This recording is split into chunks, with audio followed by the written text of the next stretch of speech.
My mother is a piano teacher, and she was the one who started teaching me all the basics in music and also playing recordings for me. I guess I had an inspiration from that age because of my mother. I was very lucky because I had my mother at first as a first teacher, then Tamara Popovic. She was very famous for working with kids, with talented kids, and giving them a foundation, technical foundation, and general understanding of music. And after that, at the age of 16, I moved to Kansas City, to the United States, to study with another compatriot of mine, Stanislav Yudenich, who comes also from Tashkent. So I've studied with him, and that was a different kind of work. It was about refining your technique, understanding the styles and different composers and the language of music.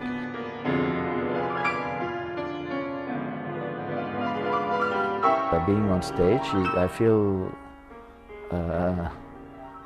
responsibility, because we as musicians, performing musicians, we serve as a bridge, let's say, between the composer and the audience, right? So we are spending many hours learning the score and also understanding the score and trying to interpret and transfer the composer's intentions to the audience. Of course, it's not like you just copy whatever written and then play like a robot, but you have to put your feelings, emotions.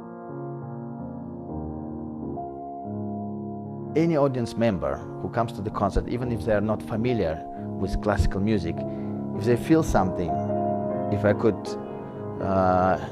awake some emotions in them, it's a success. One of the challenging things is simply you are never home. You have to travel, you have to fly, check in, check out, and long flights. But you get used to it, and changing time zones and feeling constantly jet lagged.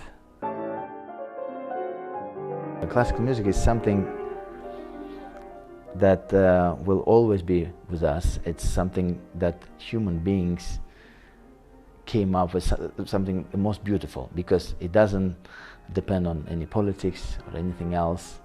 It's just pure. It's a very proud moment for humankind, I think, not just a nation. So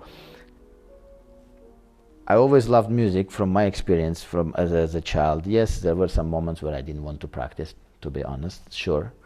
But I always loved music. I always strived to be a professional musician, play around the world in all these great concert halls. I was dreaming, let's say, about playing at the Paris Philharmonic, Sydney Opera House, Carnegie Hall in New York City, or Hollywood Bowl in Los Angeles. So it all came true. As a kid, I was always excited, around New Year's time. One of my favorite movies was Home Alone. There is a moment in the second part, Home Alone 2, in New York City. He meets this woman, and then she takes him, little Kevin, she takes him to some concert hall, a very beautiful concert hall, and then they listen to music, to a symphonic orchestra.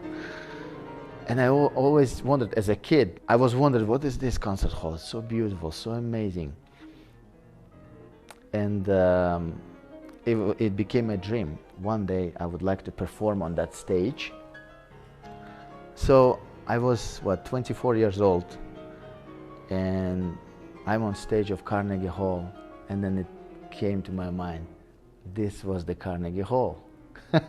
In New York City, the most famous concert hall in the world. So that dream, while I was 7 years old, came true.